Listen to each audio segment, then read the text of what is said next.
Good evening. Welcome to South Asia Newsline. I'm Surbhi Sharma. Here are the top stories we are tracking for you on Thursday, the 28th of February.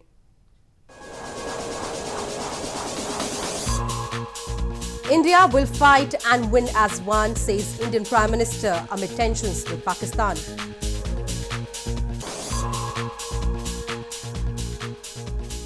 Taliban says it sees troop withdrawal as key to peace in Afghanistan.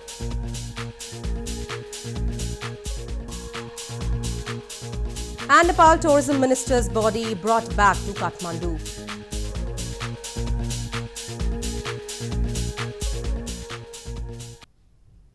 And now for all the details. Indian Prime Minister Narendra Modi on Thursday said that India would live and work, fight and win as one amid the ongoing conflict with neighbouring Pakistan. Tensions have been running high since at least 40 Indian paramilitary police personnel were killed in a terror attack on February 14th by Pakistan-based terrorists in India's Jammu and Kashmir.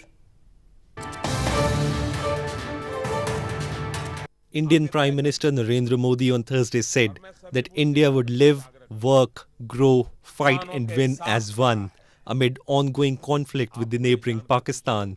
Modi, who faces a general election this year, told a rally of supporters through video conferencing that India would unite against its enemies. India will live as one. India will work as one. India will grow as one. India will fight as one. India will win as one. India and Pakistan both said they shot down each other's fighter jets on Wednesday, with Pakistan capturing an Indian pilot a day after Indian warplanes struck terror camps inside Pakistan. On Wednesday, Pakistani officers were seen looking at the remains of the Pakistani F-16 fighter jet shot down by the Indian Air Force. Meanwhile, US President Donald Trump said on Thursday there would be some reasonably decent news on the ongoing conflict between India and Pakistan as world powers have urged restraint from the two nations. We have, I think, reasonably attractive news from Pakistan and India.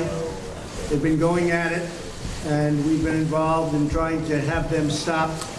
And we have some reasonably decent news. I think hopefully that's going to be coming to an end. It's been going on for a long time, decades and decades. There's a lot of dislike, unfortunately. So we've been in the middle trying to help them both out, see if we can get some organization and some peace. And I think probably that's going to be happening. Meanwhile, Pakistan's Prime Minister Imran Khan announced in Parliament on Thursday afternoon that the Indian pilot shot down and captured by Pakistani forces this week will be released as a peace gesture on Friday. Hindustan ka pilot humne pakda hua hai. Hum as a peace gesture, hum usko kal riha karne lage hain Hindustan ko wapas. Meanwhile, security remained tight on Thursday over India's Jammu and Kashmir province, which borders Pakistan. There were also reports of continuing exchange of fire between the troops of both the countries along the border. Rescue workers on Wednesday recovered another body of an unidentified mine worker from the Rat Hole coal mine in India's northeastern Meghalaya province.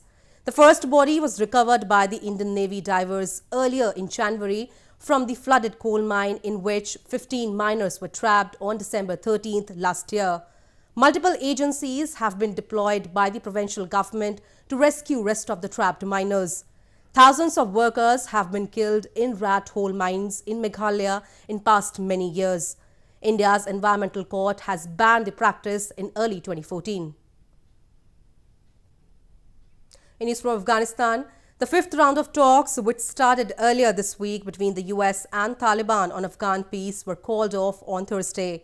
A spokesperson for Taliban political office in Qatar said the war will come to end in the country and the Taliban fighters will join the ranks of the Afghan army if the two sides seal an agreement on the withdrawal of foreign forces from Afghanistan.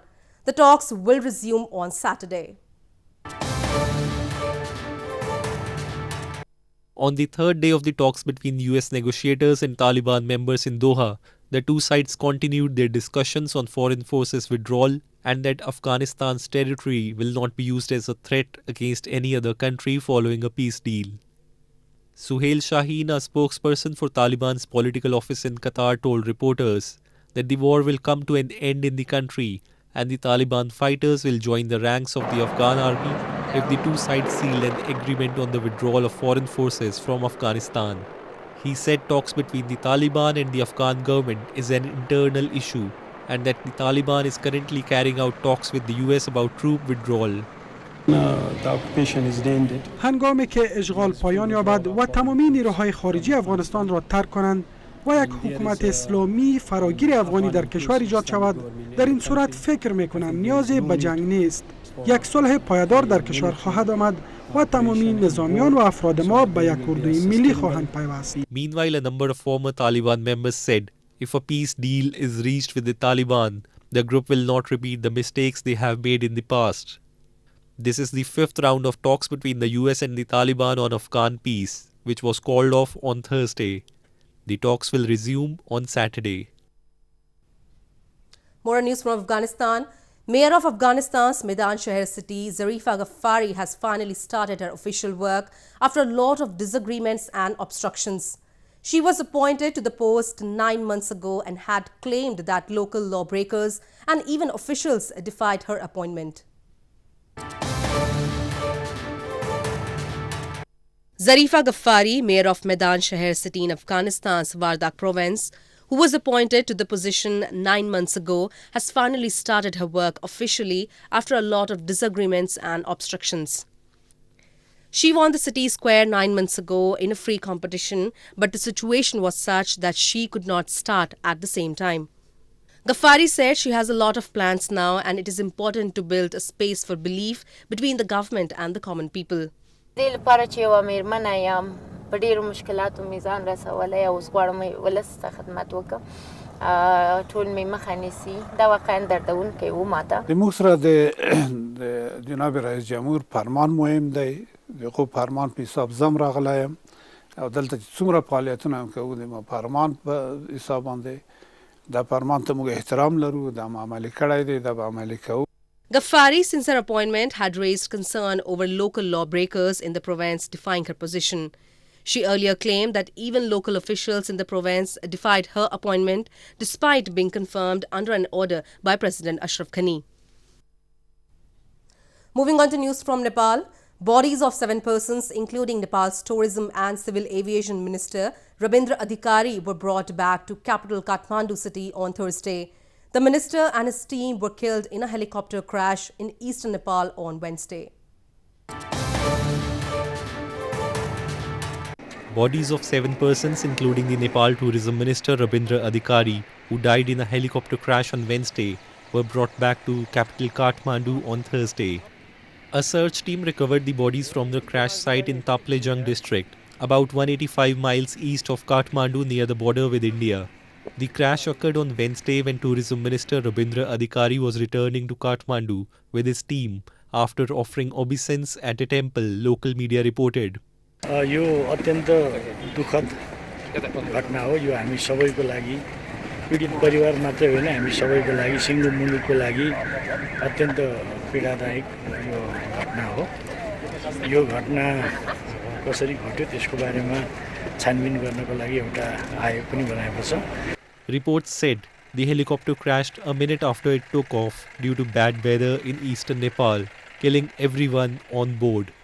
Air crashes are common in mostly mountainous Nepal, home to 8 of the world's 14 highest mountain peaks, including the Mount Everest. More news from Nepal. Indian ambassador to Nepal on Wednesday said that terrorism is the worst form of human rights violations.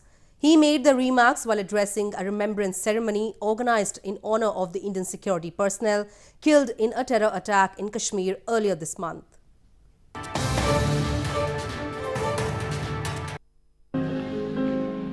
Terrorism is the worst form of human rights violations, Indian ambassador to Nepal, Manjeev Singh Puri, said on Wednesday while addressing a remembrance ceremony organized in honor of the Indian personnel killed in a terror attack earlier this month. Puri recalls the sacrifice made by the fallen soldiers of India's paramilitary police force, reinforcing that terrorism can never be justified.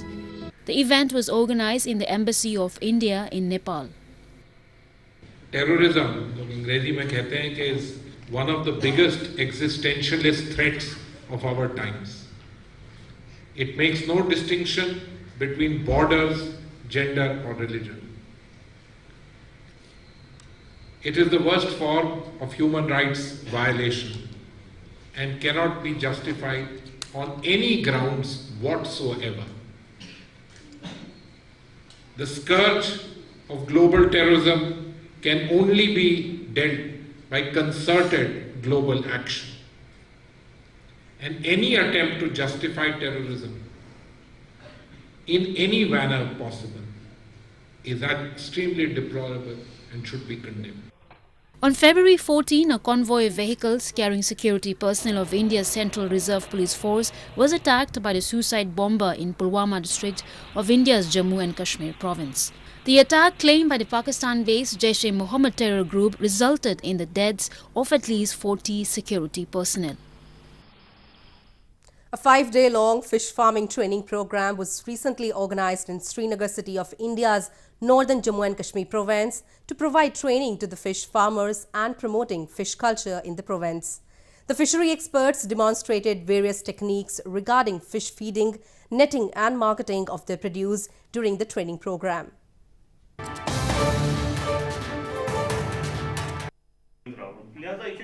A 5-day-long training program for fish farming was recently organized in Srinagar city of India's northern Jammu and Kashmir province. Several fish farmers hailing from different parts of the region took part in the training camp and shared their views on the promotion of fish culture in the valley. During the training camp, the fishery experts demonstrated various techniques regarding netting in fish ponds to the farmers, besides educating them about fish feeding, hygiene, water quality and marketing of their produce. Programme आज के दिन के हवाले से है बहुत अच्छे फ़ायदेमंद है. जो हमारे पास अभी टेक्नोलॉजी से मालूमात नहीं है वो हम इनसे हासिल कर रहे हैं ताकि जो ये प्राइवेट सेक्टर फिशरीज का ये दिन ब दिन तरक्की करे. ये ट्रेनिंग प्रोग्राम अंडर आत्मा में आ रहा है. हमने आज ये ट्रेनिंग प्रोग्राम इन सर्दियों में ही मुनक़्क़द किया है. सर्दी के बावजूद भी हमने ये ट्रेनिंग प्रोग्राम ऑर्गेनाइज़ किया और ये 5 दिन का ट्रेनिंग प्रोग्राम चल रहा है और हमने हर डिस्ट्रिक्ट के फार्मर्स को बुलाए हैं और यहाँ हम उनको ट्रेनिंग दे रहे हैं both carp as well as trout. India's federal government also provides financial assistance and incentives to fish farmers, including nets, feed and other equipments to boost fish culture in the province. A 35-year-old cyclist in India's southern Chennai city has taken up a mission of cycling over 5,000 miles to create awareness among the people about human trafficking and child abuse. The cyclist would cover up a distance of 120 kilometers every day to reach Hamburg city in Germany within a span of 90 days.